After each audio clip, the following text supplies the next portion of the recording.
Okay. Hey guys, time to get our meeting started. And to do that, I need to introduce our speakers. We have two today. We got double trouble. And one is Door-Biddle, Door-Biddle. Yes. And the other is Norris.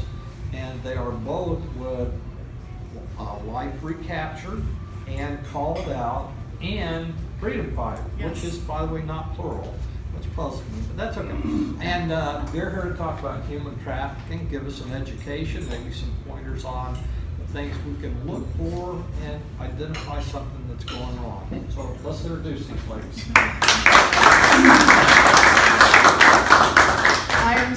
We are so excited to be here. You may have met me before because, as Bill said, I also called out also part of the Recaptured. Sorry, and that's okay. And I was here a lot of times. I travel alongside of Brandon Christopherly too with Life Recaptured and give you guys a lot of facts and warnings and things to look for. And then she comes in and speaks regarding, the heart of things. But Called Out is a 3-year nonprofit organization against human trafficking. And as you can see, those are our 3 bylines that we like to work with. We educate, like exactly what we're doing today. We're here to educate you, show you some things that are going on, let you know that, unfortunately, this isn't our own backyard, as the title was. I do intakes for the Safe House for Life Recaptured. I'm the director of advocates there. I get calls more than you would like to know of women on Merritt Island, in Melbourne, in Titusville, wherever they happen to be, that are in need or have gotten out of the life for a few minutes and we need to hurry up and figure out their placement and things like that. So we also like to empower. We like to empower our victims into victors, and then we also bring in volunteers. Angie and I work together with volunteers, and we like to empower them too, because if my volunteers don't feel good about what they're doing, then they're not going to continue to volunteer, right? So I want them to be just as secure as my survivors, and then eradicate. That's something that I'll let Angie tell a little bit about that, because she is very passionate about the eradication that we really try to do here in Brevard County too. Yes, so I will kind of tag off what Lori said too about the empowerment.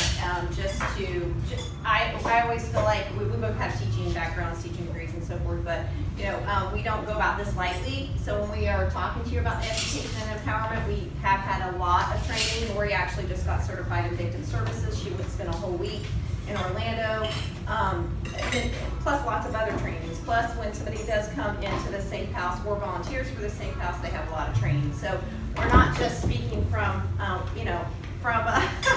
thoughts or our opinions. So I hope that comes across. And as far as the eradication goes, as you'll hear a little bit about, and you can always, we feel like when we talk to anybody about this problem, God tells you what you are what your lane is. Oh my goodness, this is what I have talents in, this is what I want to do. But eradication of different laws is very, very important. People feel like that's overwhelming, but as you'll hear many times as you'll hear, there's only a 2% rescue rate. It used to be 1% and 2%, and many times the victim goes to jail if she's over 18, whether she's been trafficked since she was 9 years old or not, and the trafficker is out right away. So that's just one example of the extreme unfairness of what goes on, and how complicated it is. So that's just an example of it. And I'm very passionate about the justice part of it. I would go in and get them with if I could, with the people who go rescue, but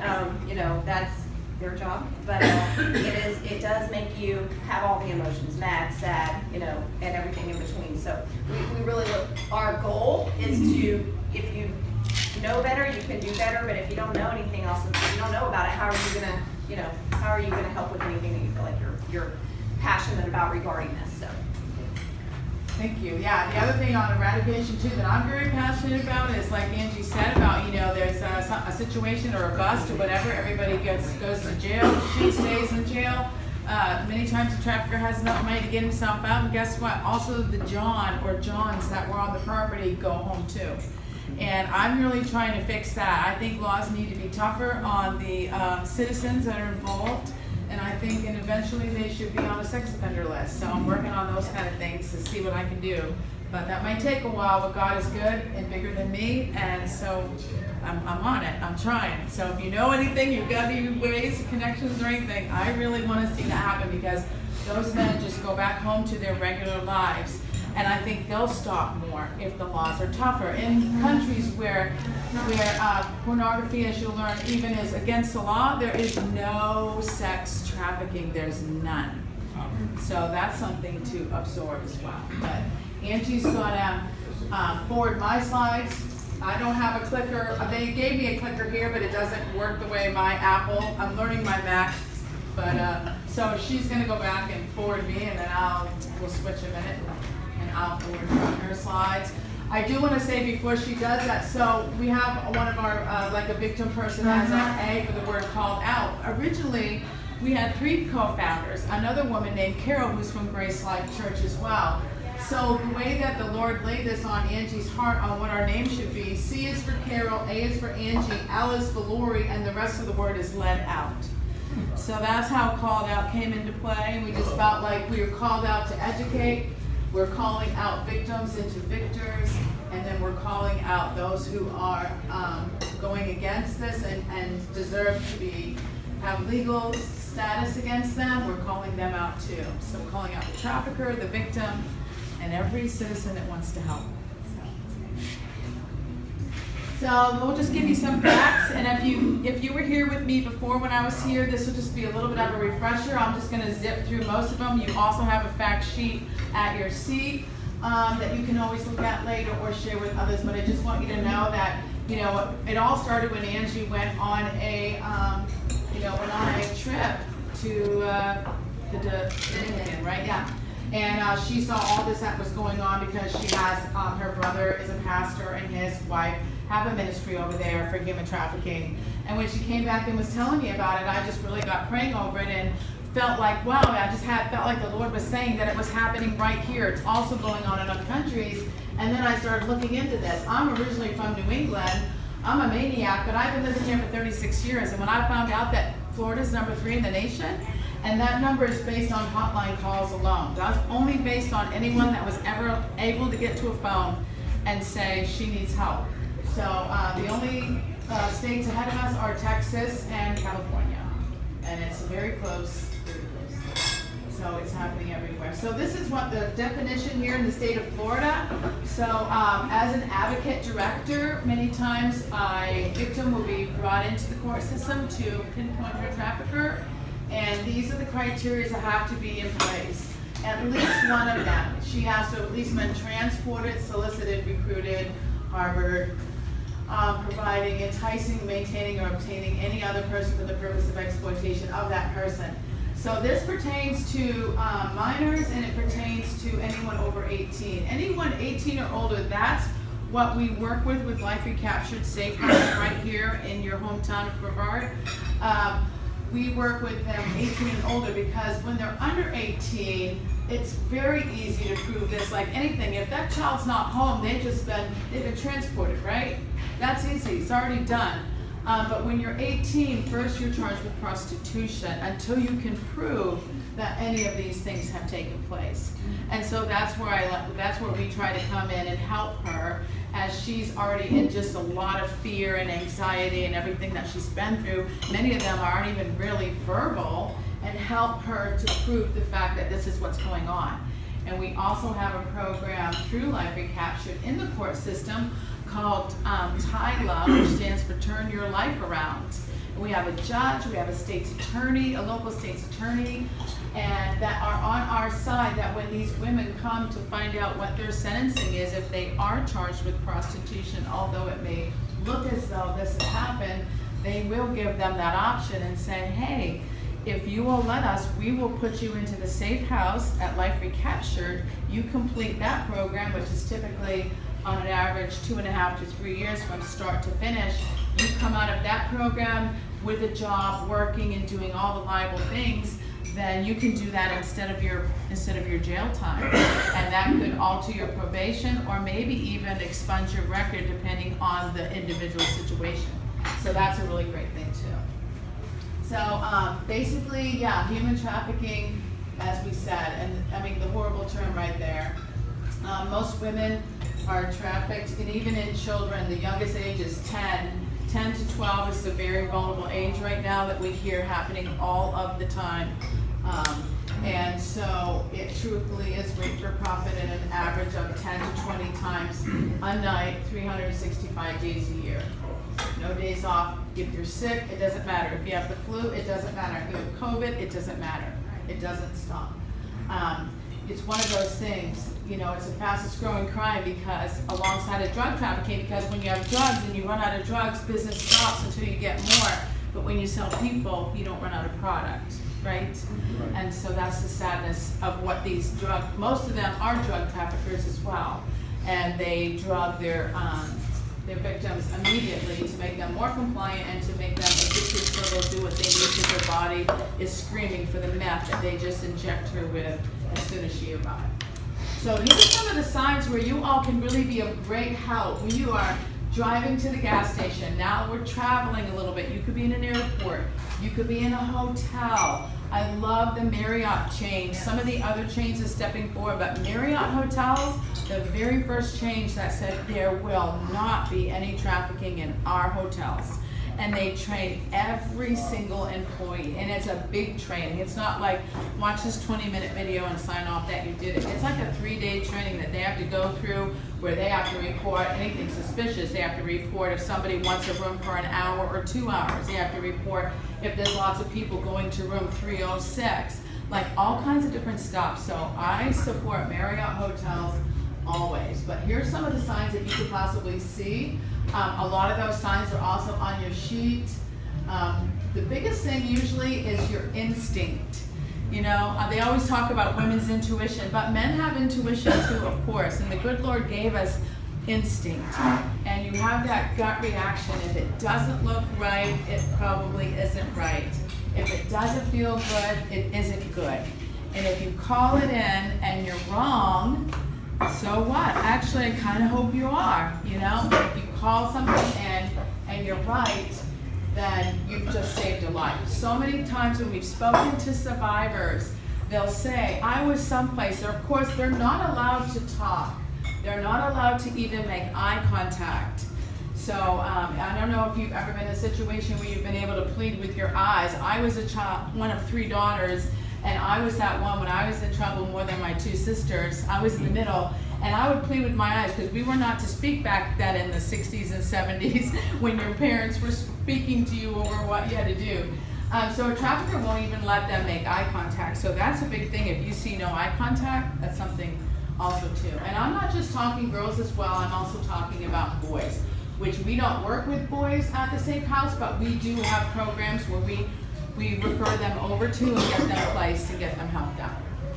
Let me know, Angie, if I run off time. So, every 30 seconds. This is where it all starts to get real. And this is where I get choked up. And this is what I see when our phone is many times ringing off the hook. Every 30 seconds, another person becomes a victim of human trafficking. You know, it's 12:20 right now, you know, that's a lot of people just while we're standing here together in this room. And it is indeed the fastest growing crime. It's horrific, and I know you all understand that in the sense of how society's even been acting or reacting to other things that they treat so lightly when we should not be treating these things lightly. And this goes without saying, you know, this is a black and white picture for a reason, because we just have to come up with things and find ways to really and truly step in and, you know, educate all of you.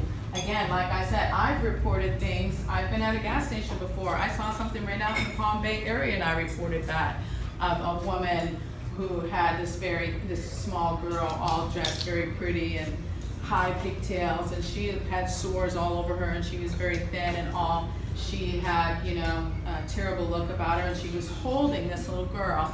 And so I want to also just say before I move on, there's 2 different kinds of holding a child.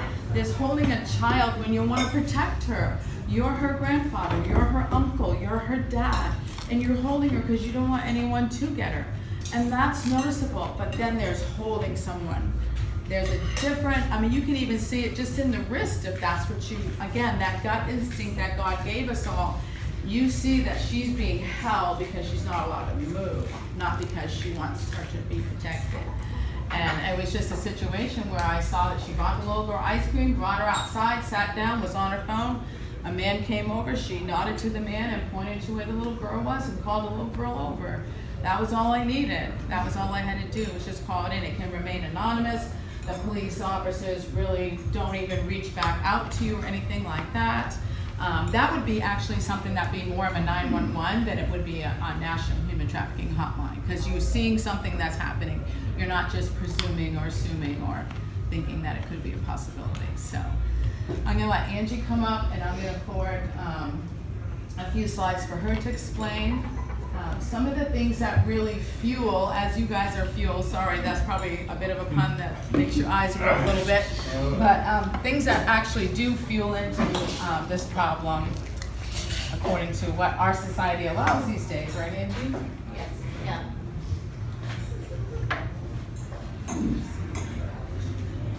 All right. I have a lot of talents, but technology is not one of them, and that's why we're doing this very old school, because I couldn't get it set up the way this gallery has it going. Okay, so this is so astonishing to me. I just, when I have 2 minutes with somebody, this is one of the things I tell them, just to, not for the shock value necessarily, but because one of my Achilles heel, probably on the justice side, is naivety. I cannot believe people don't know what's going on. But God's everybody's not doing, everybody's not in this world. But if you just remember this, it earns $150 billion a year. The rape for profit industry. And we walk around, I felt like that after I did come back from the Dominican, as she mentioned. I'm like, oh my gosh, what world do we live in? We're just in our own, including myself, bubble. Oh, where am I gonna go on vacation? Where am I gonna go eat? I cannot know this and do nothing about it. I don't know how anyone can. Nike, Google, and Starbucks don't even make as much money as this industry. And as Lori mentioned, it is the fastest growing crime in the world next to drug trafficking, which is very, very close. And as you saw, our state was number 3. So this. Okay, so we have learned a lot about this. We really want to learn a lot more because, social media is rapidly changing. It changes every day. There's new apps every day. We were fortunate enough before we did a lot of the other training. Like I said, Lori just did a really great victim services certification, and she's got some even more schooling about this than I do as far as she went back to school and actually got her nonprofit certification and took classes and a lot of this. But we were fortunate enough, which by the way, any citizen is allowed to do this and go to this, to the state trafficking conference. It's usually in Orlando. It was live 2 years, and then I think the last 2 years have been online. We learned, you could have been there for a whole nother week and not even learned everything. They have breakout sessions as if you went to a conference, your dentist and went to a breakout, conference for that or whatever. But what we learned about social media was astonishing. It can be overwhelming, but this does not look like a lot of times like you think it looks like, which you've seen that Taken movie? How many people have seen that movie? Oh, yeah. That can happen. That's a little bit more likely to happen in other countries. That is not how it happens 99.9% of the time in the United States. It is, they groom, as you'll see, they wait. They're a well-oiled machine. When the homicide detectives and everybody who's involved in actually pursuing this crime and so forth, when they spoke and taught us and we got all the education about it, they were like, these are not dumb people. It's not somebody that you think, like a pimp that you see on TV. Sorry for lack of a better word to say. They're involved, but this is, there's so many different situations. We tell a story in some other training we do about, just a guy coming in and visiting this girl at a restaurant. And they'll do it as long as it takes. Many, many times. It'll take a year. He's visiting her, they became boyfriend, girlfriend, she wants to leave on vacation. There's a story about that where and this is, this happens through social media too, where they will groom you, and they will wait for the teenagers, because I have an 18 and a 20-year-old. Their phones are their life. Their phones are a Pandora's box, basically. And so they can do it in person, as in a restaurant, and they become boyfriend, girlfriend, and so forth, and things like that. And then the story I was going to tell a minute ago was this girl was 18, 17. He took her from, they became boyfriend, girlfriend. He wants to take her on vacation, and her ex-boyfriend was actually still really good friends with her, and he just thought something was wrong. She's like, don't tell my parents, I'm going to go on spring break, I think it was. And he's like, what? Like, she said she was going with other girls. and she wasn't. She was going with him, and he was. Anyway, the law got involved. He was a known trafficker. He was taking her, as we've heard, out of state. She would have never been seen again, probably. And all the things Lori already mentioned, the drugs that day, the 10 to 20 times, and they took everything from him. So a lot of it comes through here. Believe it or not, the average male, not that you can't play video games, my husband's 53, he plays video games sometimes, but the average video game gamer is 35, is a 35-year-old male. We will ask that a lot of times when we talk to younger kids and or younger high schoolers, and nobody ever guesses that. But they will make last friend requests, just throw it out there like a net, and who can they fish for that is needy and is going to take in what they're looking for. They are patient and highly organized, and many, many times they think that they are, oh, this is like my friend John's sister's cousin from New Jersey, and they have no idea that's not who it is. This is one of those slides that usually gets us. So 6,000 times is how many average times that a person will be raped after they're taken. They're expected to live 7 years.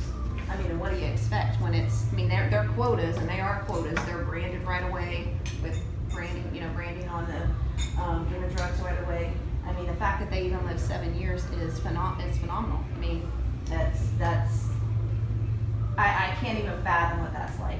And the odds, I think it went up to 2 in 100, right? It's at 2%, it's rising a little bit, and that's because of awareness like this, because people are open-hearted and they're driving around and they're calling in things, helping the statistic. It's a slow crawl, but we'll take it. Yeah, I mean, it's still saving people. So, and this is, as we kind of said earlier too, this is not happening in just Chicago, New York, California. This is a fact. Every city in every state in every country in our county, in everyone's, because that is the biggest myth. And like I mentioned earlier, how do you do better if you don't know better? I mean, that's not a saying we made up. I put that a lot of times on our social media, like if you know better, you can do better. And I don't know how anybody can know about this and do nothing about it and think it's not going to happen. Or it's not happening to anybody that they know, or, I mean, there's just no way, even if you just take the social media aspect of it, that if it's happening or not to your granddaughter, grandson, or what have you, or your child. So, Lori did mention this a little bit earlier, and I'm going to spend a lot of time on this, but it is a fact that, and this was mentioned, so think about this too. This is not a Christian conference we went to or anything, of course, in Orlando, and both years we went in person, this was a huge thing that they wanted to talk about, that in other countries where pornography is illegal, there is no trafficking, because that's where it starts. That's the snowball effect. And this is something we've taught on a lot. I know this is not going to be on our slides, I don't think. The biggest piece of the pie, if you see a pie graph, is familial trafficking. And I'm not talking about just drug-addicted parents. If you pay any attention to the news media, when there are arrests and so forth, there's pastors, teachers. I mean, one of the girls we know that's in Bikers Against Trafficking tells her story. She was trafficked her whole life. One of the people she walked in that she thought was gonna save her was a cop. And then one of the times when her dad moved her, because he was a member of the church, he was a member of society, he was well known, she made good grades. This is not what you think it looks like. She walked into her new school, and her gym teacher had trafficked her the week before. Was one of or participated. So when men are, that's why he did that, are addicted to that in general, or women definitely can be too, because we've heard a lot of testimonies. There's usually women involved as well. They just keep needing more, and that's how they end up getting their clicks. They think, oh, who am I harming? Well, who's in the videos. You know, we have Justin Sheffield, who is one of our coalition partners, because we're in the coalition of Freedom Fighters Coalition. He does an entire amazing presentation on this if you ever want to hear more about that. So this is the chronological kind of graph here of human trafficking. So if there is no demand, then you don't have any trafficking. And there's no supply. You don't need a supply without demand, right? It's a business. Yeah. And greed, of course, the money comes in because it's, pays well, that's for sure. Recruitment, now that's the part I think a lot of people are like, how is this happening? Where's this happening? No, it's not the white van parked in front of the schools. That's what people think. Truly, it is the biggest way this happens is social media. And I always try to kind of share, I love social media. My whole business I run, it's pretty much on social media. But it's like money. It's what you do with it. It can be an amazing tool. But unfortunately, sin and greed is involved, and people use it to their advantage. And it's just obscure. It's just so complicated that many times, I don't care if your job is to watch your kid's phone 24/7, there are so many hidden apps and so many different things. You just really, really have to kind of be in the know and be on top of that. And not to be scary, not to scare you, because there's definitely a lot of things you can do about it. That would be a whole nother presentation. But that's where a lot of the recruitment happens. Recovery, so that's also where we come in. So if they are recovered, which is like a miracle whenever you hear all of this stuff,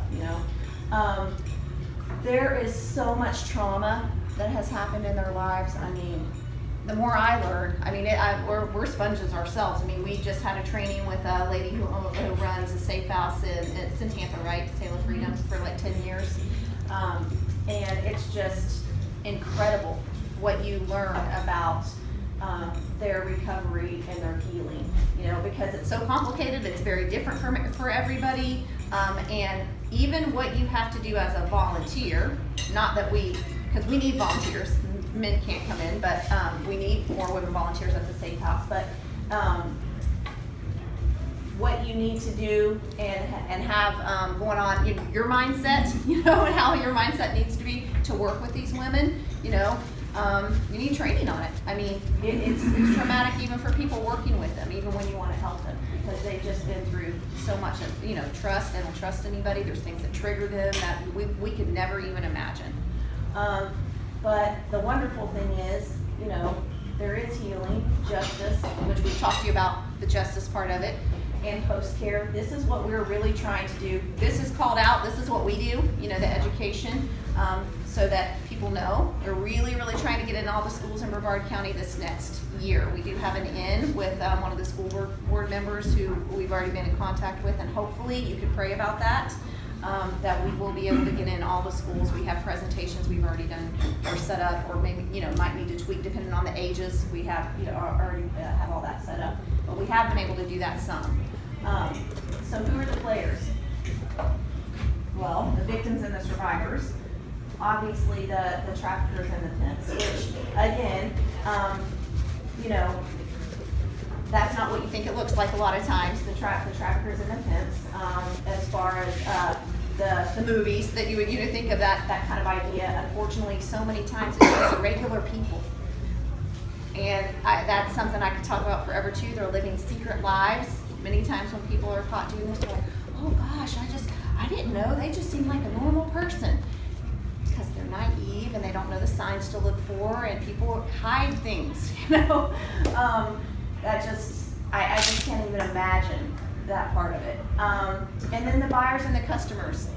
There's obviously drugs involved, and there's people who are, living that kind of lifestyle that are a little bit more susceptible to it, and are also the buyers themselves. But it's just not everybody that, it's not what it looks like. It's not everybody that you think it is.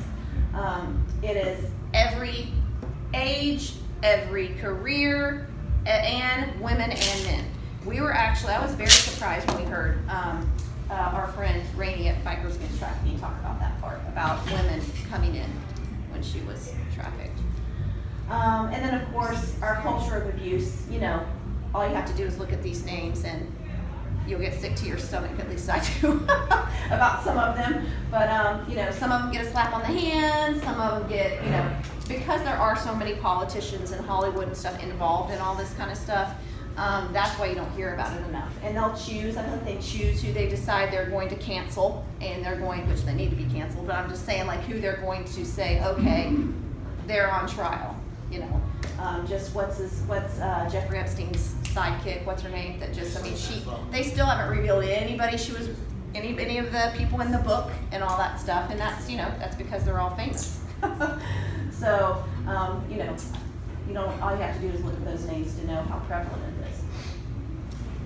So, now I saw this with my own eyes in the Dominican. Pastor Michael, you know, we went there as a church, so they had street retreat on Thursday, so I went out with her and we saw this happening. Every single person that I saw, I mean, they're with these way younger girls. I mean, they're like a businessman, and they are over there, and most of them are married, and they have their girl there that they go to when they're there. That happens all the time in the U.S. as well.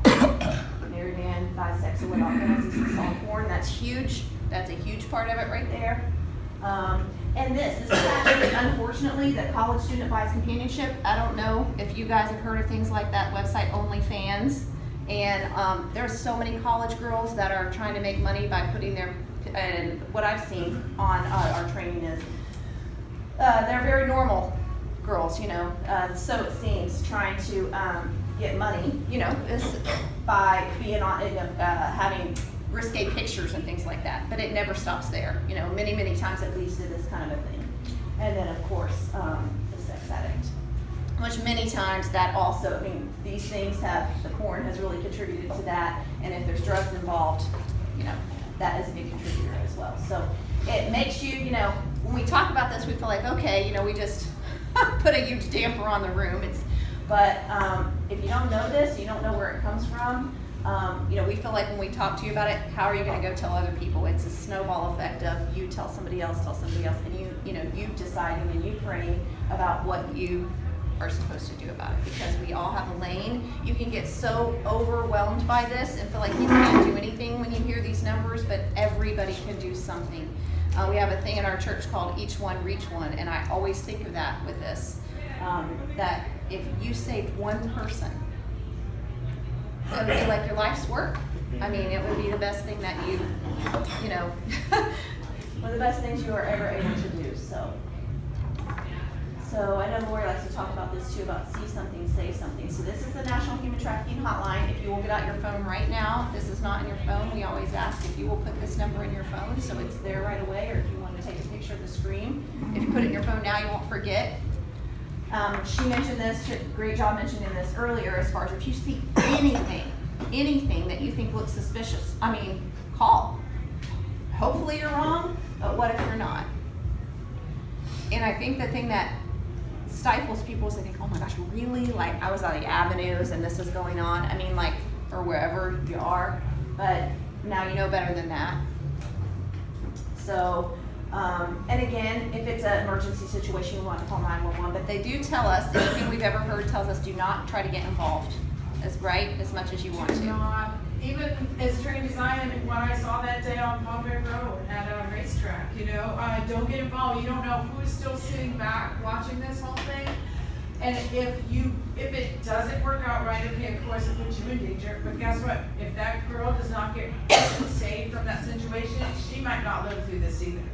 Because they're gonna say, you made eye contact, you did this, you did that, and it's not good for anyone. So also too, when you do call, they will at least ask a few questions, and they may say, please hang up and dial 911, because they find it to be an active situation, not an investigative situation. So the trafficking hotline's more geared toward an investigative situation, but they'll help you to make that decision on which it should be.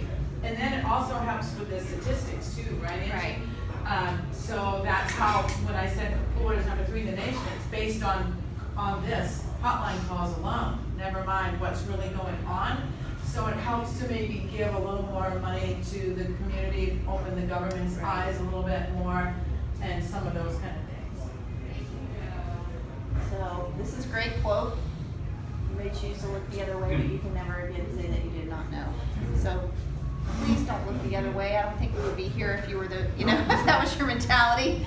But I don't want anybody looking the other way. I've even, when we first got into this, even like I was talking about with some girlfriends at lunch, and they can only hear so much. I mean, it's very overwhelming. I mean, so then you just have to decide what God's telling you to do about it. And we have so many ways to get you plugged in. We would love opportunities to come speak to other groups you're involved in, small, large. I mean, 3 people on your back porch, Right. all the way to, an auditorium, a church. I even talk to mothers of preschoolers. I talk to moms of preschoolers because I teach them about open communication. I teach them about no secrets, and I teach them about how to teach your kids that if you're around Uncle Johnny and you have an icky feeling, Mommy wants to know. Or go tell Nana, go tell Aunt Sue. Whoever that little one wants to tell, you just teach them that, and you reward a child anytime they ever tell you they feel uncomfortable. And even in preschools, I teach them, when I grew up, my Aunt Sally Sue that I never met before comes to town, oh, you're just so cute. And my mother would say, go give her a hug. She's like, can I have a hug? My mom would say, go give her a hug. I didn't want to give her a hug. I might be shy. I don't want to. My mother says, go give her a hug. And now that was a whole different generation, right? I'm 60 years old. That was a while ago. But now I teach them, if she doesn't want to give her a hug, please don't make her. Because you're teaching her that she has to respect someone with physical touch that she's uncomfortable with. She doesn't get to rely on her icky feeling, even if it's just shyness. You have to respect that as a parent and say, I'm sorry, she's not feeling like hugging right now, but maybe when she gets to know you better, if she decides to change her mind, then it's a better hug anyway. And I just kind of try to leave it at that. Also too, to just kind of pair us alongside of Life Recaptured, Angie and I have always had a vision from the Lord to have a safe house. And then we met when we reached out to try to create the coalition and spoke with freedom fighters and got that going, as well as some of the other groups. And we met with Brandy and we saw how much closer she already was to a safe house. We're like, well, why would we be trying to make a safe house too? Why don't we just partner with you, support you financially in any other way we can, and help you get this safe house going so it goes all the faster. So that's exactly what we did, because it's not about us. It's not about who we are. It's about who we help and how many, right? So a lot of times people don't even know about Called Out, but many times, so Life Recaptured, I do go and speak with them many times too, Angie too when she can. And I'm also the director of advocates for the Safe House. So I get the volunteers, I get them all trained, I get them all set up. I'm also direct the program and the scheduling and what these women go, and I'm part of the intake when someone makes a call and I have to verify whether this woman has been trafficked or whether she's just abused or needs help, needs to go to New Life Mission, needs to go to other different areas and see what she needs. But we really do equip our volunteers too. I'm very, very passionate about that. I went back to college and I learned a lot about volunteers and had a real heart for that. These are people that are giving their time to me. They're gonna help others. I gotta make sure they feel just as good as my victims feel too. That's the only way that this is really gonna work. So when someone does come into the safe house, I'll just tell you real quickly and we'll open up to questions. There's actually 4 stages that these women will go through. Again, boys are referred to a program for males. Of course, you already realize why we cannot co-ed this program. We can't have males and females in the same building, okay? Even our females, the rooms that the women are in, everybody has a single bed with a distance apart, a really good distance apart. So they come in first at intake. They're over 18, they sign off. Everything. I read multiple forms to them and they sign them, and then I reiterate what they just signed, and then I reiterate again 3 times. Make sure they're really cool with it. And then they're also welcome to leave if they want to leave. They're over 18. It's just that if it's something that's mandated by the courts, I have to let them know that their probation officer will be called. Or if not, I also give them we have a 24-hour waiting period that we ask them to please wait 24 hours, sign off that they'll give us 24 hours and see how they feel the next day, in case they're acting out on an emotional moment and they might realize they'd really rather stay. But they come in, the first stage is assessment, and that's about 6 to 10 or 6 to 12 weeks. depending on the person, and she's assessed. She has to be clean of drugs, and she has to have a negative pregnancy test, because we're not set up for that just yet, but Parish Hospital is partnering with us, which is wonderful. So they are going to be starting to provide drug rehab as well as helping alongside of any pregnancies and what's needed for that. And so then we get them with what they need for psychological, emotional, everything like that. It's a very sensitive time frame. Then it goes into the next stage, which is residential. This is where we start teaching. We start bringing them out of just daily routines. This is when you shower. Let me help you go pick out something for lunch in the kitchen. You must clean up. You know, the things that they've been missing out. You don't even know how many years they've been in this life. So next comes residential. We get them their GEDs if they don't have that. We help them with driver's ed, teaching them to drive. We have classes on, we have crafts, and we have journaling, and we have, you know, we can't say, like, we can't force the Bible on our groups, but we have Bible study that they can choose to do at a free time.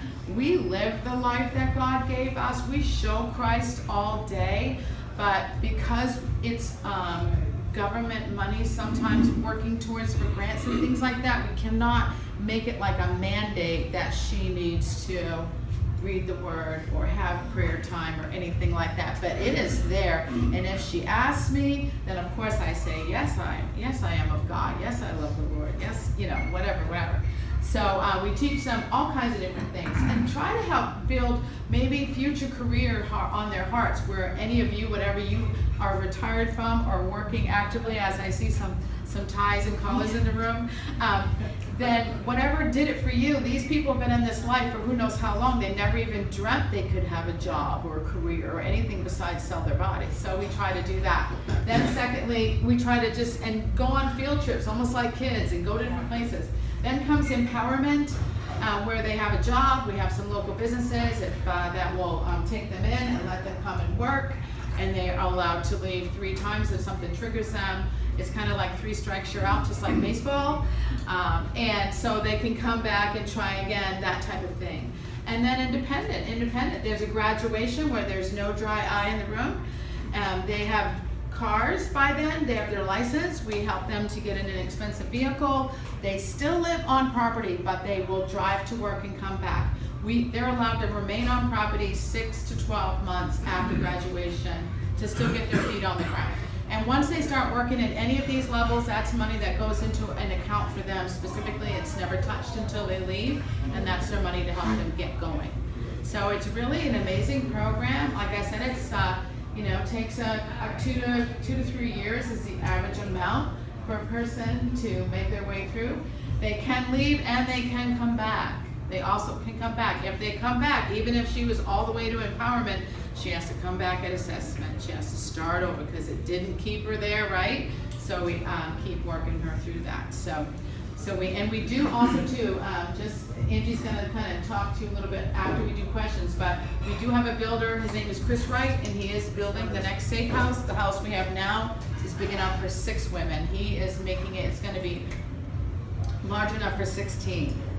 And we still reaching out on donations and getting money in place. He is gonna build this, but we also have to furnish it, and we have to do all kinds of things, and we've been looking for land. We did find a piece of property, but you have to have certain easements with this type of thing. From your community, has to have so many feet from the house and things like that. So it's been a little bit challenging, but we know that it's gonna come through because, you know, just by speaking to this man, he's like, I'm gonna build this for you. He went and looked at that safe house over in Tampa. He wrote down everything he saw. He asked them if you could change anything, what would it be? Like, he's got some amazing plans, and he's gonna build a house for every single one of these stages. So that's a great thing. He's doing it all of God. He said God's been telling him he needed to do something, and this is what he's decided to do. And so if any of you have questions, we're happy to open it up. One clarification, you said 2 to 3 years. I thought when Brandy had spoken here before, she said it was like a 5-year transition to get them back in society. Right, so the average time for the program itself is about a 2 to 3 year stay. It can be different. She's making sure to give you the broadest of range, and then we still allow them, if they want to still live on property, Because once they're independent, we don't have an advocate per person. So I'm trying to advocate every woman 24 hours a day, 7 days a week, 365 days a year. I have to have somebody on property all the time. But once they get to independence, that's not true. We stop in and check on her. Did she come in? Did she sign in? Did she sign out? How was work today? Have some conversations, things like that. So that is true. And You're that's- like a parole officer. with a big smile though. Not that I. Yeah, with a big smile though. Yes? Do you Get me still the have your retail store? Yes, thank you for bringing that up. We can cater to that? Yes, thank you for bringing that up. So over the Barge Canal, we have the former F.U.E.L Groves building, which is where we met when I met Brandy. Angie and I were both there. There wasn't a coat of paint or anything to it at that time, but it's amazing. It's a boutique with lightly used furniture, clothing, all kinds of stuff. Anything that you purchase from there, the money all goes to the safe house and to the women. Eventually the women will be in there at times and possibly learning to socialize, learning to make eye contact, right? Because they've been trained not to, many things like that. We have tea parties there. Angie and I have a friend whose birthday, we're doing her birthday tea party for her tomorrow, an adult. And when I was talking about kids, we have tea parties for girls and boys too. And we have a secrets club. And we talk to them about not having secrets. Someone touches you, someone puts you in an awkward situation, come tell. And we have bracelets that every girl gets to have because she's now in the secrets club and things like that. So we're really, really trying to just bring it in all kinds of different areas. So go out there and check it out. We have stuff for men, stuff for women, furniture, foods, Farmers markets orange now every juice. Saturday. Yeah, they right? have a wonderful orange and grapefruit. Whoever doesn't like Wintertime, yes. F.U.E.L oranges, Yeah. you're crazy. I just want to say too, really fast, and I'm going to get your question, that the F.U.E.L, so Brandy married, of course, into the family. So her husband, Chuck's father's father, he's a great grandfather. I don't know if it's great or what, but when he first got all that land that he put his groves on, she said he walked the whole property. Is going to get me a little bit, and he prayed over every acre. And he said, I'm going to grow fruit on here, but I know God's got better fruits that will come from this land. And look what's there now, everybody. Look what's there now. It's just amazing. Yes, your question. I got a question also on information. If I report somebody, if I see something and it turns out that it wasn't, do I get in trouble? Oh, gosh, no. They don't, they usually, even if it were the case, you don't hear about it unless you were to say, see some crazy news story about it or something later. No, there would be no hotline if that was gonna happen. I mean, that's one of the things when we were at the Orlando training, they're like, please let people know. It's see something, say something. I don't care if it was nothing. If you don't, or you're gonna know. So absolutely not. Yes. And Sheriff Ivy is also a very strong promoter Yes. here locally, and we've done trainings with him, and sometimes he even comes and speaks at our events. So Yeah. he would recommend that you do it. So my point of information is I have a 16-year-old granddaughter.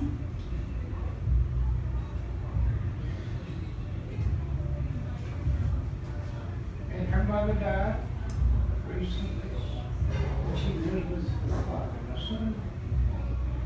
And I've encouraged him over and over again to look at her cell phone and look at her Facebook to make sure that she's not involved. Because the kid could get involved and not know what she's doing. Sure, of course. Sure, of course. And so I would encourage anybody who's got grandchildren or children to keep track of their social media. And we have information on that as well. My daughter's 18, but I mean, I had this on her phone for a while. There are, depending on what kind of phone you have, because here's the thing, it is not their phone. Reach. And you have to be the parent. I've learned, it's not because I'm a perfect parent by any stretch of the imagination or any of those kinds of things that never happened in my household, but we were told that, and then you learn it. I mean, they told us every single kid has hidden things, and that's the truth. And so, even if it's not as dramatic as that, and not to be, to make it worse, what you're asking about, but there are ways for you to have conversations with these with teenagers and talk to them about it without being like, you're not getting a phone, because you just can't do that. That's like, you might as well put them in a box. I mean, as far as their society is now and how, that is their social, outlet. But there are ways that you can have healthy conversations about that. There's apps where you can, we had a friend who, it was a bad situation, so she could see every single solitary thing that they did. But there's also where you can just have alerts. We have a whole slide on that. We have We have a information whole on that. presentation if you ever Yeah. want that specifically, and invite people to that regarding social media and how to help as a parent. Yes, sir? If you see something, you call that trafficking number. How you get there that fast and do anything about it, they'll just be gone away. So that's, I'm glad you're asking that. Let me re-clarify that some too. So if you see on the other side of the street, you see a very well-dressed man dragging along some girl that's, well, I guess actually that would be, most calls are gonna probably be 911 unless it's a very, very big presumption.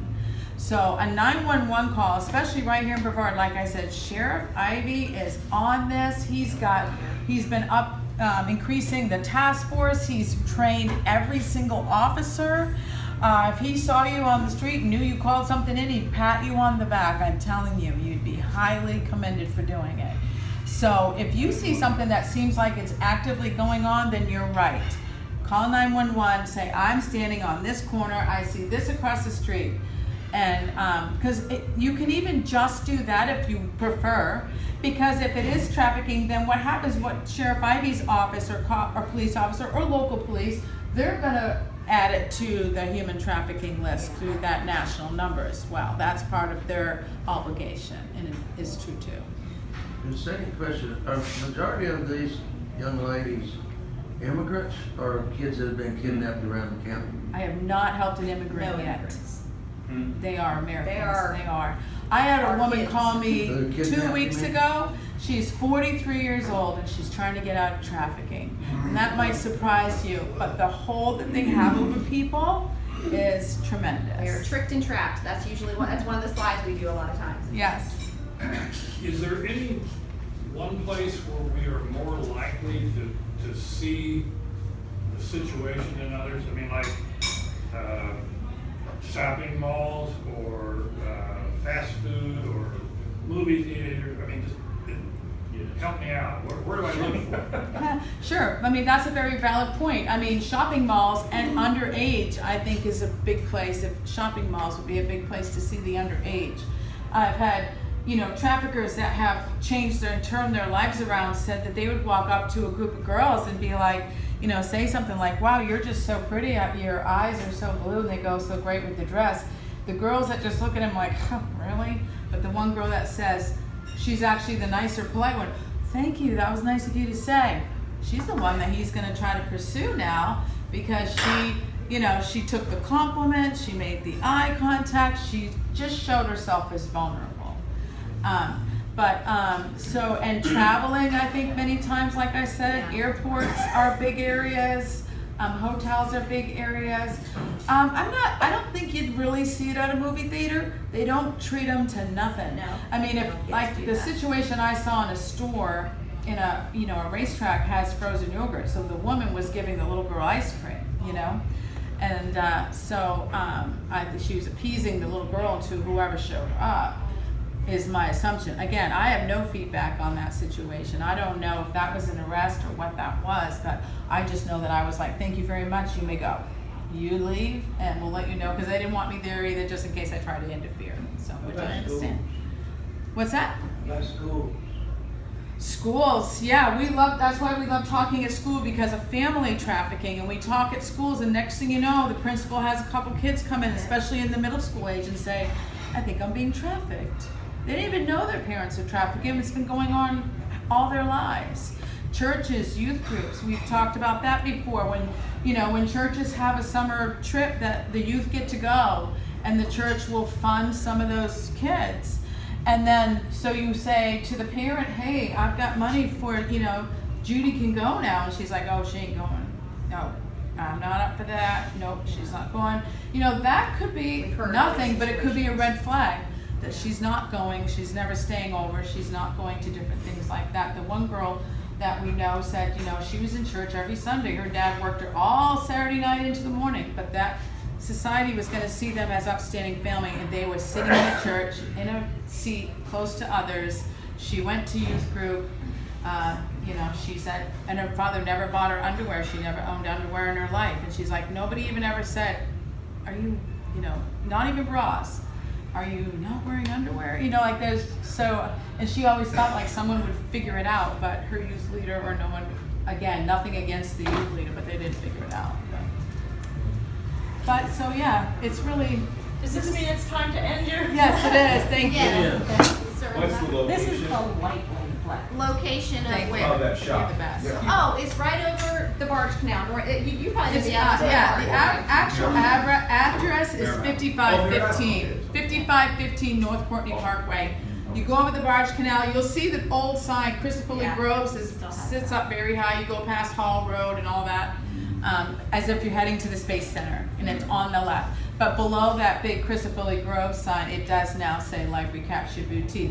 They do market days every Saturday. They do food trucks, anything they can do to bring it in. And you know, and as men, there's so many things that you guys could also do. Like they're getting ready to create. We're creating a U-pick garden on the property. So we want to also create a vegetable stand on the outside of the building, things like that. Or you may have wives, or you know, sisters, or whoever too. You know, women we can bring in as advocates and as We need them. volunteers. Very much. And whenever I get stuff like, for instance, from this group I met, Trey Etheridge with Impact Ministries, and they bought a great big flat screen TV for the house, and I have another man that bought great big stand-up freezers, and I make sure these women know this was a men's group that bought this. I just want you to know there's good men in this world, and we're gonna eventually teach you that, so. Can you volunteer? Do you get anything up there? Or? What I do is all volunteer, as a director of advocate and No, everything. don't. Oh, Donate, this should be the word I use. Oh. Can we donate to there? I mean, so you've Yes. got some resale and stuff or whatever? yes, so they take donations on Tuesdays and Thursdays. Okay. And I just want to reiterate that please have it be lightly used. But I mean, they stage rooms and everything with It's the furniture and gorgeous things in like there. that. It's really great. You It saw really it is. before, we would be like, it looks like it's something out of one of those HGTV shows where they fixed up a shack. I mean, it's incredible what God is, I mean, and the people. And this is how we meet people that have been part of this too, so you know. And if you want to give in any way, you know, Yes. what we do is called out, like we donate heavily right back into the safe house, especially an event like this would be just 100% go right to what the safe house needs. Right. You also have a business card. I've been having some trouble getting messages off my 800 number, so I'm sorry, I just kind of did a redneck write-in and put my cell phone Sorry, on there. Rick. I'm getting new cards. I'm gonna get a QR code. I'm gonna be very modern very soon. There's another thing But for you. reach out if you want us to speak, if you want to, you know, if you want to give, you know, if you throw something in on your way out, whatever you want, just let us know, because if we can't fix the 2% rescue rate as fast as we want, we can stop people from getting that far and help parents and phones and all that situation. And we- Before it gets cold. Yes, And exactly. we do have this too, you might not have known about this, and you can donate, you can do this multiple ways, but if you're an Amazon shopper, and if you're not, your wife, grandma, sister, cousin, everybody else probably is, all you have to do to support Called Out, or actually any charity, you know, but ours, is follow these steps. It's the exact same Amazon, it's no different, or you just have to type this in and have it in your browser, and 0.5%, they will donate 0.5% to whatever charity you have in there every single solitary time you buy. It's We do 0.05 nothing.